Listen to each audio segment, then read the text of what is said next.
राम राम दोस्तों। मैं अरुण कुमार डायरेक्ट वैदिक रेमेडी चैनल में फिर से आपका स्वागत है। दोस्तों, आज चर्चा करेंगे मिथुन लगन की ताकत और कमजोरियों के बारे में। Strength and weakness of Gemini ascendant. मिथुन लगन मतलब जब आपकी कुंडली के पहले भाव में 3 नंबर लिखा होता है, यानी मिथुन राशि होती है। जन्म के समय पूर्वीय क्षितिज ईस्टर्न ओरिजिन पर मिथुन राशि उदय हो रही थी, इससे ये पता चलता है। वही मिथुन राशि आपके पहले भाव में आ जाती है और इसी से ही बाकी भावों की राशियों का भी निर्धारण होता है। इसलिए आपका जो लगन है, मतलब पहले भाव की जो राशि है, ये आपके जीवन की नींव को तैयार कर देता है। बिना ग्रहों की स्थितियों को जाने भी आप अपने लगन से ही काफी कुछ जीवन के बारे में जान सकते हैं। लगन व बाकी 11 भावों का जो फल है वो ग्रहों की स्थितियों पर जरूर निर्भर करता है, लेकिन उन फलों रिजल्ट्स के लिए आपको माहौल एनवायरनमेंट कैसा मिलेगा वो लगन व बाकी 11 भावों की राशियां ही निर्धारित कर देती हैं। पहले भाव में मिथुन राशि है तो जिसके स्वामी है बुध, तो इनके गुण आपके व्यक्तित्व में ज्यादा रहेंगे। द्वि स्वभाव राशि होती है मिथुन राशि, कुछ चीजों में स्थिर कुछ चीजों में अस्थिर, और वायु तत्व की राशि है, मतलब सूझबूझ इंटेलेक्चुअल जो पॉइंट होता है वो इसमें रहता है। लोगों से जुड़ने में माहिर और कम्युनिकेशन की राशि है। बुध जो इसके स्वामी है वो घरों में युवराज हैं और बच्चों के कारक भी हैं, यूथफुलनेस के, और इसके अलावा कम्युनिकेशन के कारक हैं, बुद्धि और व्यापार के कारक भी होते हैं बुध। तो आपके व्यक्तित्व में जिज्ञासुपन बहुत रहने वाला है, क्यूरियस एटीट्यूड रहेगा, सब कुछ जानना चाहेंगे, एक साथ कई काम करना आपको पसंद होगा। और अगर बुध मजबूत है तो आप सभी कामों को शुरू करने के बाद उनमें सफलता भी पाएंगे। बौद्धिक अक्षमता अच्छी रहेगी। जीवन के शुरुआती वर्षों में निर्णय लेने में, डिसीजंस जो लेने होते हैं उनमें दुविधा, बेचैनी, अपरिपक्वता भी रहने वाली है। कम्युनिकेशन जो स्किल्स हैं आपकी, संवाद शैली, वो आपके जीवन में बहुत महत्वपूर्ण हो जाती है अगर आपका मिथुन लगन है तो। और बुध अगर कमजोर है तो आप बिना मांगे बहुत ज्यादा सलाह भी देते हैं। घूमने फिरने के शौकीन, सेल्समैनशिप में अच्छे, जिंदा दिल दृष्टिकोण इस लगन में रहता है। आपका जन्म मिथुन लगन में हुआ है तो इसका मतलब ये है कि आपने अपने पिछले जीवन में अपनी अधिकतम शारीरिक ऊर्जा और जो वक्त रहा है वो ज्ञान, धर्म, धार्मिक यात्रा, उच्च शिक्षा, गंभीर चिंतन, टीचिंग, प्रीचिंग, इनमें खर्च किया था। काउंसलिंग, एडवाइजिंग, इनमें आप बिजी रहे थे। आनंद, फन फैक्टर, भौतिक जीवन की जो कम्युनिकेशन स्किल्स होती है, मेटेलिस्टिक जो इंटेलिजेंस वाला पार्ट है, बचपना, इन सभी चीज़ों से संबंधित आपकी इच्छाएं पिछले जीवन में अधूरी रह गई थी।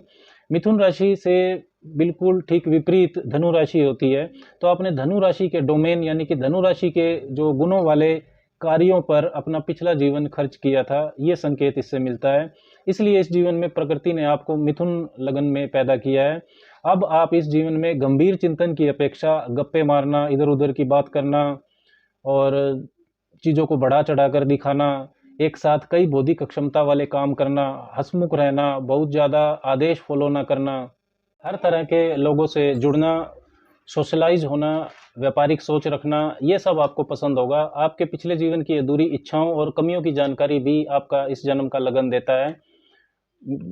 मिथुन लगन में कुछ कमजोरियां भी होती हैं, जैसे सोच व निर्णयों में उलझन और दुविधा, ये सबसे बड़ी कमजोरी होती है। बुध अगर कमजोर है तो शुरू किए गए जो कार्य हैं आपके, उनको परिणाम उनका प्राप्त करने में आपको परेशानी होगी। Not solid on decisions up to 30 years of age. लोगों से जुड़ने की आक्रामकता, एग्रेशन इन सोशलाइजेशन, बहुत बार गलत लोगों से संपर्क भी करवा देता है।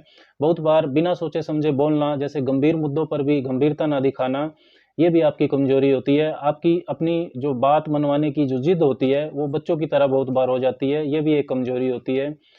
दूसरे भाव में आपके कर्क राशि आती है जो भावनाओं की सबसे बड़ी राशि है, तो आपका जन्म हो सकता है ऐसे परिवार में हो जहाँ भावुकता बहुत अहमियत रखती है। दूसरों की केयर करना, देखभाल करना, ऐसे व्यवसायों से जुड़े हुए परिवार के ज़्यादातर लोग हो सकते हैं। माता माता का व्यक्तित्व परिवार में काफ़ी प्रभावशाली हो सकता है, क्योंकि आर्थिक सुरक्षा को लेकर वो बहुत संवेदनशील होंगी।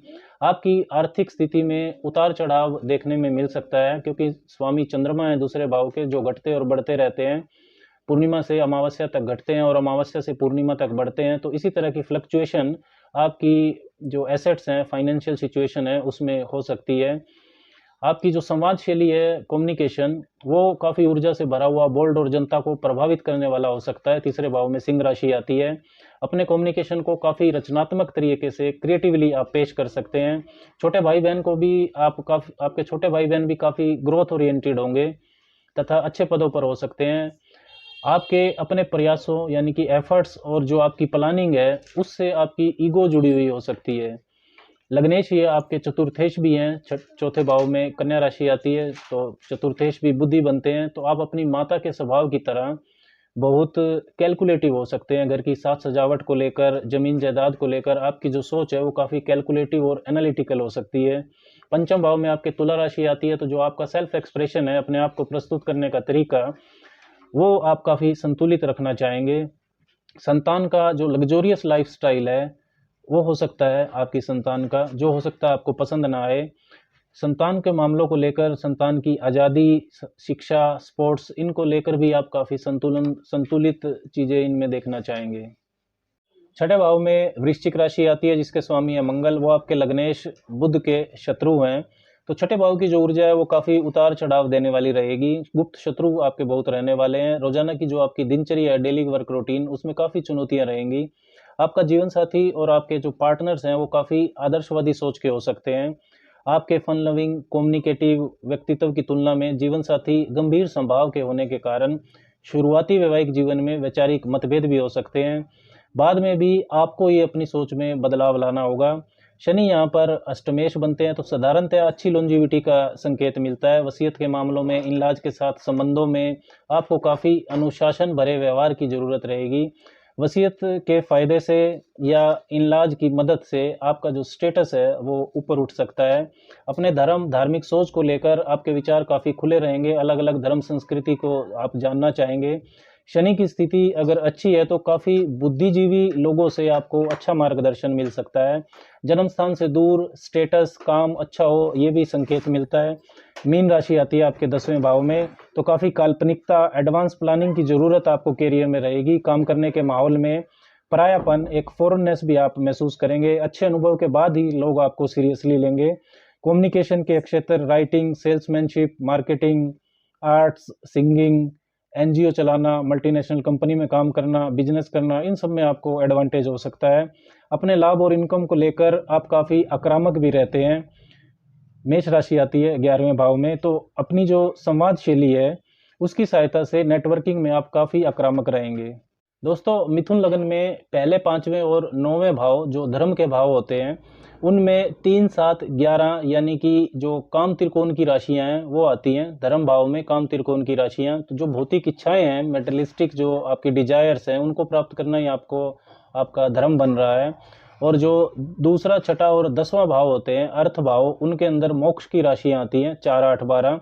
इसका मतलब है कि अध्यात्म की समझ ही अल्टीमेटली आपकी सबसे बड़ी पूंजी, आपका सबसे बड़ा एकमुलेशन होगा। लेकिन इसके लिए हो सकता है आपको गुरु की जरूरत पड़े। और जो 3, 7, 11 भाव हैं, काम भाव, उनके अंदर धर्म की राशियां आती हैं, 1, 5, 9। मतलब आप परमात्मा, भगवान, धर्म को समझने की इच्छा कहीं ना कहीं रखते हैं। 4, 8, 12 मोक्ष भाव में अर्थ की राशि आती हैं, 2, 6, 10 राशियां आती हैं चौथे, 8वें और 12वें भाव में। तो जो हायर स्पिरिचुअलिटी है, आध्यात्मिक उत्थान, इसके लिए आपको काफ़ी व्यवहारिकता, प्रैक्टिकल अप्रोच की ज़रूरत आपको रहेगी। राम राम।